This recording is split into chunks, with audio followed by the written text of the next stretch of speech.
In the Growth Incidence Curve video, you saw Professor Haroon Bhorat discuss the huge inequality present in the South African consumer market.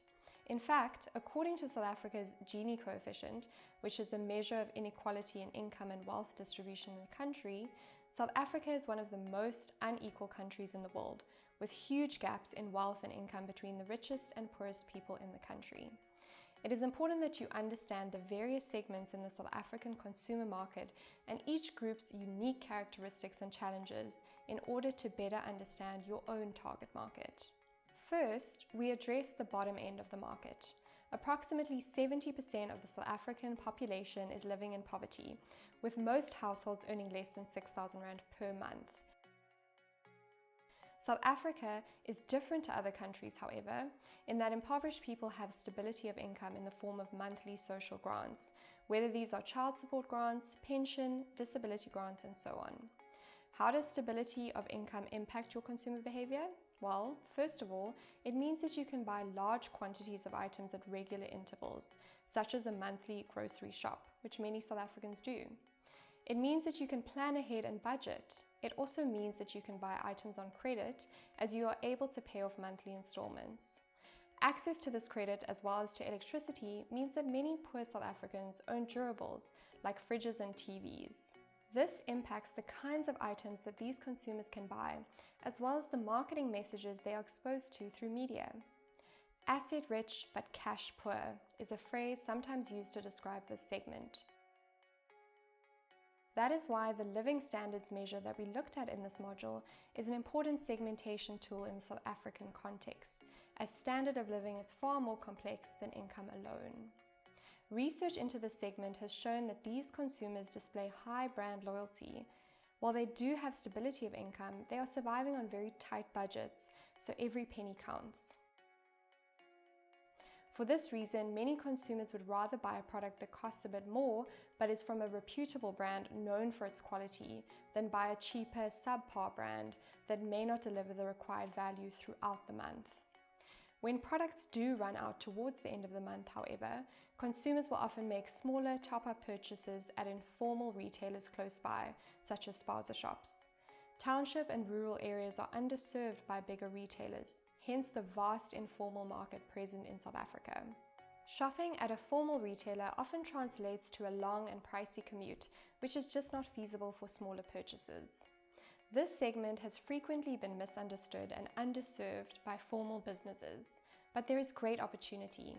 While individuals in the bottom end of the market have very little disposable income, the market as a whole is significant given its size, with an annual spending power of over 200 billion Rand, and therefore a worthwhile potential target market to consider.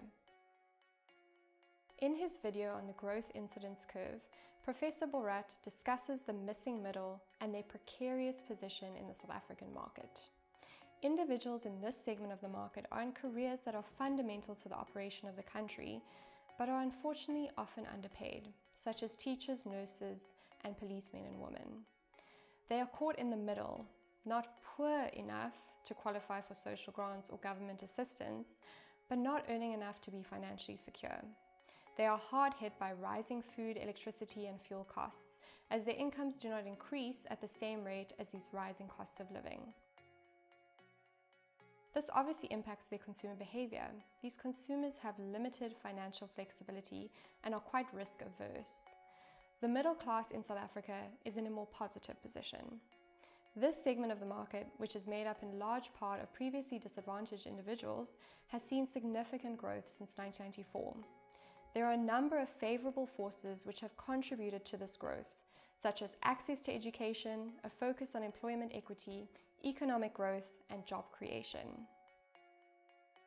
This emerging middle class has actually been one of the ANC's key focus areas since 1994, as the party has seen the economic potential of a growing middle class.